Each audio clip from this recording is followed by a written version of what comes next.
आप सभी भक्तों का मेरे YouTube चैनल राधे कृष्ण में हार्दिक स्वागत। दिन सोमवार तारीख 13 मई 2024। आपको मेरा वीडियो कैसा लगा कमेंट बॉक्स में अवश्य बताया करो। मेरे वीडियो को लाइक शेयर और चैनल को सब्सक्राइब करो। वैशाख मास कथा अध्याय 19। जय श्री हरि विष्णु भगवान की जय। शिकारी ने कहा, पहले आपके द्वारा यह कहा गया कि भगवान के शानदार पवित्र संस्कार विष्णु को ध्यान में रखकर किए जाने चाहिए और वैशाख संस्कार में उनमें से एक है। हे ब्राह्मण, वह विष्णु किस प्रकृति का है? उसकी विशेषता क्या है? उसके अस्तित्व का परिणाम क्या है? इस महान भगवान को किसके द्वारा जाना जा सकता है? विष्णु के पवित्र संस्कार किस प्रकृति के हैं? हरि किस संस्कार से प्रसन्न होते हैं? हे अत्यधिक बुद्धिमान ब्राह्मण, मुझे अपने सेवक को यह सब बातें समझाओ। शिकारी के इस प्रकार पूछने पर ब्राह्मण ने एक बार फिर रोगों से मुक्त संसार के स्वामी नारायण को प्रणाम कर कहा। शंकर जी ने कहा, सुनो हे शिकारी, मैं विष्णु के रूप का वर्णन करूँगा। वह निष्कलंक पापों से रहित है। इससे ब्रह्मा और अन्य लोगों द्वारा और शुद्ध पवित्र आत्माओं वाले ऋषियों द्वारा पर्याप्त रूप से नहीं समझा जा सकता है। सबके स्वामी को पूर्ण शक्तियों वाला और अच्छे गुणों से परिपूर्ण बताया गया है। जिस भगवान का स्वरूप अस्तित्व ज्ञान और आनंद से युक्त है, वह गुणों से रहित है। यह कलाओं से रहित और अनंत है। जगम और सतावर प्राणियों से युक्त यह संपूर्ण ब्रह्मांड कभी भी अन्यथा नहीं था। आदिकाल से इसका अस्तित्व बना हुआ है। भगवान इस ब्रह्मांड की सभी इच्छाओं और आशाओं का समर्थन है। ब्रह्मांड सदैव भगवान के निरंतर में है। अब मैं तुम्हें ब्रह्म परमात्मा के लक्षण बताऊंगा। उन्हें विष्णु कहा जाता है। उसी से उत्पत्ति, पालन, प्रलय, निग्रह, ज्ञान, बंधन, मोक्ष और आजीविका यह सब होते हैं। इस भगवान को ब्रह्म भी कहा जाता है। वह बुद्धिमान दाताओं द्वारा सम्मानित है। वह उसे सत्य ब्रह्म कहते हैं। बाद में ब्रह्मा और को भी ऐसा कहा जाने लगा। ब्रह्म शब्द की उसके गुणों सहित व्याख्या जानने वाले व्यक्तियों द्वारा ब्रह्म निर्माता आदि के रूप में की जाती है। किसी अन्य को ब्रह्मा का दर्जा प्राप्त नहीं है, क्योंकि उनके पास उनकी शक्ति का केवल एक अंश है। इस महान भगवान का जन्म आदि केवल धर्म ग्रंथों से ही जाना जा सकता है। हे परम बुद्धिमान, धर्म ग्रंथ वेद, स्मृति, पुराण है, जिनकी आत्मा वेद और स्मृति है। इतिहास, महाकाव्य, पौराणिक कथाएं, पंचरात्र और भारत हैं। महाविष्णु को केवल इन्हीं के माध्यम से जाना जा सकता है, किसी अन्य के माध्यम से नहीं। वेदों से अनभिज्ञ कोई भी मनुष्य विष्णु के विषय में कहीं नहीं सोचता। न तो इंद्रियों के माध्यम से, न ही अनुमान के माध्यम से, न ही तर्क के माध्यम से शाश्वत भगवान नारायण को जानना संभव है, जिन्हें केवल वेदों के माध्यम से जाना जा सकता है।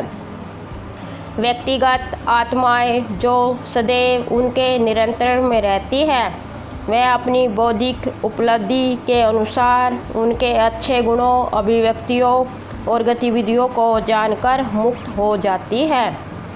विष्णु की शक्ति इनमें से प्रत्येक में मौजूद है। देवता, ऋषि, पितृ और माता, इनमें से प्रत्येक में यह तुलनात्मक रूप से कम या ज़्यादा होगा।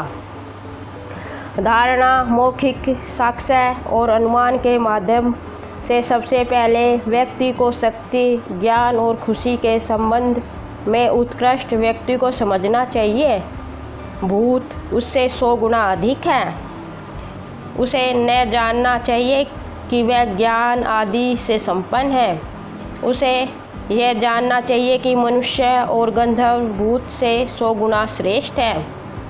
व्यक्ति को उन देवता को जानना चाहिए जो स्वयं को तत्वों से श्रेष्ठ मानते हैं। 7 ऋषियों देवताओं से भी अधिक उत्कृष्ट हैं, जो स्वयं को तत्वों के साथ पहचानते हैं। अग्नि सप्तऋषियों से भी अधिक श्रेष्ठ है। सूर्य तथा अन्य अग्नि से श्रेष्ठ है। गुरु सूर्य से श्रेष्ठ है। प्राण गुरु से श्रेष्ठ है। महान बलशाली इंद्र प्राण से श्रेष्ठ है। देवी गिरिजा इंद्र से श्रेष्ठ है। शंभु ब्रह्मांड के सर देवी से श्रेष्ठ है। बुद्धि महान देवी व्यक्तिगत बुद्धि से श्रेष्ठ है और प्राण शक्ति में बुद्धि से श्रेष्ठ है। प्राण से बढ़कर कोई वस्तु नहीं है, सब कुछ प्राण में स्थापित है। यह ब्रह्मांड प्राण से विकसित हुआ है। इस ब्रह्मांड की आत्मा प्राण है। यह सब दृश्य जगत मानो प्राण से सिला हुआ है। यह प्राण के माध्यम से ही सक्रिय है।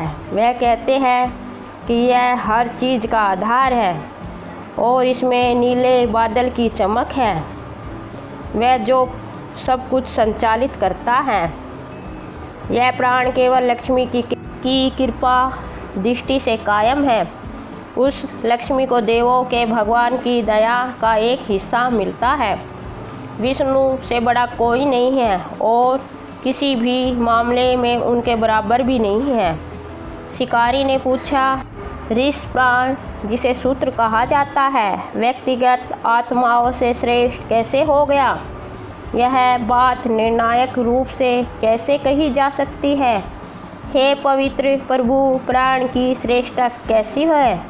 हे ब्रह्मण, यह सब भी मुझे समझाओ। भगवान प्राण से कैसे महान है? शंख ने कहा, सुनो हे शिकारी, आपने सभी जीवों में प्राण की श्रेष्ठता के संबंध में निर्णय के बारे में जो पूछा है वह मैं आपको बताऊंगा। पूर्व में पद्मकल्प में नारायण शाश्वत भगवान जनार्दन ने ब्रह्मा से आरंभ करके देवताओं की रचना की और इस प्रकार कहा, हे प्रमुख देवों, मैं भगवान ब्रह्मा को आपके रक्षक और इस साम्राज्य ब्रह्मांड के स्वामी के रूप में स्थापित करूंगा। आप उस देव को युवराज नियुक्त करें जो आपसे श्रेष्ठ है, जो उत्कृष्ट नैतिक चरित्र से संपन्न है और जिसमें वीरता उदारता आदि गुण हैं। भगवान द्वारा ऐसा कहे जाने पर शुक्र को नेता बनाकर सभी देवता एक दूसरे से झगड़ने लगे। मैं वैसा ही बन जाऊंगा, मैं वैसा ही बन जाऊंगा। फिर वह सभी बहस करने लगे। कुछ लोग जानते थे कि सूर्य देवता सबसे महान देवता थे। कुछ ने कहा कि शुक्र सबसे महान था और कुछ ने कहा कि काम सबसे महान था। कुछ शांत रहे। किसी निर्णय पर पहुंचने में असमर्थ वह निर्णय लेने के उद्देश्य से नारायण के पास गए। उन्हें प्रणाम करके सभी अमरों ने श्रद्धा से हाथ जोड़कर कहा, हे महाविष्णु, हम सभी ने इस मामले पर स्पष्ट रूप से विचार किया है। हम बिल्कुल भी नहीं जानते कि देवा हमारे बीच अन्य सभी से किस प्रकार श्रेष्ठ है। आप अकेले ही अपने निर्णय की घोषणा करें, क्योंकि देवता वास्तव में संदेह में हैं। सभी अमर लोगों द्वारा इस प्रकार अनुरोध किए जाने पर भगवान ने हंसते हुए इस प्रकार कहा, यह वे राज शरीर है। जब वह इसके बाहर जाएंगे तो यह शरीर गिर जाएगा। जब यह शरीर में प्रवेश करता है तो ऊपर उठ जाता है। अतः यह देवता निश्चय ही तुम सबसे श्रेष्ठ है, अन्य किसी से बिल्कुल भी नहीं। ऐसा कहने पर वे सबसे बोले, ऐसा ही होगा। प्रारंभ में जयंत नाम का अग्रणी सूरा पैर से निकला। तब उन्होंने इसे लंगड़ा कहा। शरीर गिरा नहीं, यह सुनना, पीना, बोलना, सूंघना और देखना जारी रखता था। हालांकि चलने में सक्षम नहीं था। तब दक्ष नामक कुलगुरु गुप्तांग से बाहर आए। तब उन्होंने इसे किन्नर कहा। शरीर गिरा नहीं। यह सुनना, पीना, बोलना, सूंघना, देखना और घूमना जारी रखा। बाद में सभी अमर लोगों के स्वामी इंद्र हाथ से बाहर आए। उन्होंने इसे हाथ विहीन कहा। तब शरीर गिरा नहीं। वह सुनना, पीना, बोलना, सूंघना, देखना और घूमना जारी रखा। दीप्यमान पिंडों से सर्वश्रेष्ठ सूर्यदेव नेत्रों के माध्यम से बाहर आए। फिर उन्होंने इसे एक आँख वाला कहा। अंधा। शरीर गिरा नहीं। वह सुनता रहा, पीता रहा, बोलता रहा, सूंघता रहा, हिलता रहा, लेकिन देखता नहीं रहा। तब पश्चात ब्रह्मांड के चिकित्सक ना सतह नासिका छिद्रों से बाहर आए। उन्होंने इसे वह व्यक्ति जिसे गंध नहीं आती कहा। शरीर गिरा नहीं। वह सुनता रहा, पीता रहा, बोलता रहा, घूमता रहा, लेकिन सूंघता नहीं था। कानों के रास्ते से बाहर आ गए। फिर शरीर नहीं गिरा। उन्होंने इसे बहरा कहा, लेकिन मृत बिल्कुल नहीं। वह पीता रहा, बोलता रहा, परंतु सुनता या हिलता डुलता न रहा। इसके बाद वरुण जीवा के माध्यम से बाहर निकले। फिर शरीर नहीं गिरा। उन्होंने इसे वह व्यक्ति जो स्वाद का आनंद नहीं ले सकता, वह जीवित रहा, घूमता रहा, खाता रहा, समझता रहा और सांस लेता रहा। तब वही वाणी के स्वामी अधिष्ठा वाणी के अंग के माध्यम से बाहर आए। तब उन्होंने इसे गूंगा कहा, लेकिन सब गिरा नहीं। वह जीवित रहा, घूमता रहा, खाता रहा, समझता रहा और सांस लेता रहा। तदनंतर मन से रुद्र निकले, मन को ज्ञान देने वाले स्वभाव के रुद्र। फिर उन्होंने इसे सूत कहा। तब शरीर गिरा नहीं। वह जीवित रहा, घूमता रहा, खाता रहा, समझता रहा और सांस लेता रहा। तदनंतर प्राण महत्वपूर्ण वायु बाहर आया। तब उन्हें उनके मृत होने का पता चला। मन में आश्चर्यचकित हुए देवताओं ने इस प्रकार कहा, जो इस शरीर को ऊंचा करेगा वह हम में से सक्षम होगा, वह युवराज बनेंगे। बाद में उन्होंने आपस में इस प्रकार समझौता किया, वह उचित क्रम में शरीर में प्रवेश करते हैं। जयंत ने चरणों में प्रवेश किया। वह सब ऊपर नहीं उठा। दक्ष ने गुप्तांग में प्रवेश किया। वह सब ऊपर नहीं उठा। इंद्र ने हाथों में प्रवेश किया। वह सब ऊपर नहीं उठा। सूर्य ने आँख में प्रवेश किया। वह सब नहीं उठा। कवटर कान में घुस गया। वह सब ऊपर नहीं उठा। वरुण जीभ में प्रवेश कर गए। वह सब ऊपर नहीं उठा। दिव्य चिकित्सक अश्विन देव ने नाक में प्रवेश किया, पर वह सब ऊपर नहीं उठा। अग्निदेव ने वाक इंद्रियों में प्रवेश किया। वह सब ऊपर नहीं उठा। रुद्र ने मन में प्रवेश किया। वह सब नहीं उठा। तदनंतर प्राण ने प्रवेश किया। फिर वह सब ऊपर उठ गया। इसके बाद देवता इस निर्णय पर पहुँचे कि प्राण स्वामी शक्ति, ज्ञान, साहस, आसक्ति के अभाव और जीवन में सभी देवताओं में सबसे उत्कृष्ट है। उन्होंने इसे युवराज का ताज पहनाया। उन्होंने एक समान भजन का पाठ किया, क्योंकि वह उत्कृष्ट रखरखाव का कारण था। इसलिए संपूर्ण ब्रह्मांड की आत्मा प्राण है। संपूर्ण ब्रह्मांड गतिशील और शीतल प्राणियों से युक्त है और सभी भागों और शक्ति से संपन्न पूर्ण है। यह प्राण लोकों का पूर्ण सर्वोच्च स्वामी है। ब्रह्मांड में प्राण से रहित कुछ भी नहीं है। इसका परिणाम से रहित वस्तु का कोई अस्तित्व नहीं है। जो प्राण से रहित वह फलता फूलता नहीं है। प्राण के बिना कोई अस्तित्व नहीं है। प्राण के बिना कुछ भी जीवित नहीं रह सकता। इसलिए प्राण सभी जीवों से श्रेष्ठ हो गया है। यह ताकत से भी अधिक उत्कृष्ट है। यह सभी व्यक्तिगत आत्माओं की अंतर्निहित आत्मा है। प्राण से श्रेष्ठ या उसके समक्ष कुछ भी नहीं, शास्त्रों में पहले कभी नहीं देखा या सुना गया। यद्यपि भगवान प्राण एक हैं, फिर भी यह विविध है क्योंकि यह विभिन्न प्रभावों का अनुसरण करता है। इसलिए वह कहते हैं कि प्राण सबसे उत्कृष्ट है। जो लोग प्राण की पूजा करने के लिए उत्सुक है वह कहते हैं प्राण खेल खेल में ब्रह्मांड को बनाए रखने और नष्ट करने में सक्षम है। वासुदेव को छोड़कर कोई भी उस पर हमला करने या उससे आगे बढ़ने में सक्षम नहीं है, चाहे शेष, सर्प, शिव, चक्र, शंकर और अन्य की तरह चेतन हो या जड़ हो। प्राण की पहचान सभी देवताओं से की जाती है। वह सभी देवताओं की आत्मा है। वह वासुदेव का शाश्वत अनुयायी है। वह सदैव विष्णु के नियंत्रण में रहता है।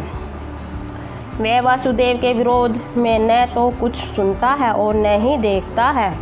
देवता प्रमुख सुर, जिसमें रुद्र, इंद्र आदि शामिल है, वासुदेव के विरोध में कार्य करते हैं, लेकिन प्राण जो सभी में मौजूद है कभी भी वासुदेव का विरोध नहीं करता। इसलिए विद्वान लोग कहते हैं कि प्राण विष्णु की शक्ति है। महाविष्णु की महानता और विशेषताओं को जानने के बाद एक भक्त को सूक्ष्म शरीर को उसी तरह त्याग देना चाहिए जैसे सांप केचुली को त्याग देता है। सूक्ष्म शरीर जो अविद्या का पालन करता है उसे छोड़ देना चाहिए। फिर वह रोग से मुक्त होकर नारायण को प्राप्त करता है। शंख के वचन सुनकर शिकारी मन में प्रसन्न हो गया। उन्होंने नम्रता से सिर झुकाया और उस ऋषि से एक बार फिर पूछा, हे ब्राह्मण, ब्रह्मांड के सर ऋषि के उदार प्राण की महानता दुनिया में ज्ञात नहीं है। ऐसे कैसे है कि देवताओं, ऋषियों, राजाओं और अन्य महानुभावों की महानता के बारे में दुनिया में और पुराणों में हजारों बार सुना जाता है। हे ब्राह्मण, मुझे यह बताओ, मैं सुनने के लिए बहुत उत्सुक हूँ। शंख ने कहा, पूर्व में प्राण रोगों से मुक्त नारायण हरि को प्रसन्न करने के लिए अश्वमेध यज्ञ करने के इच्छुक थे। इसलिए वह खुशी खुशी गंगा तट पर गया। उन्होंने ऋषियों के विभिन्न समूहों से गिरे हुए हलों द्वारा भूमि को पवित्र किया। कण्व नाम के एक ऋषि थे जो अपने भावना अतीत ध्यान के दौरान एक अंथिल के भीतर छिपे हुए थे। इन्हीं हलों की सहायता से उसे खोदा गया था। ऊपर आकर वह भड़क कर बोला। उसने महान स्वामी प्राण को सामने खड़े देखकर श्राप दिया, हे देवों के देव, अब से आपकी महानता 3 लोकों में है, विशेषकर सतलीय लोक में नहीं जानी जाएगी। हालांकि आपके अवतार तीनों लोकों में बहुत प्रसिद्ध होंगे।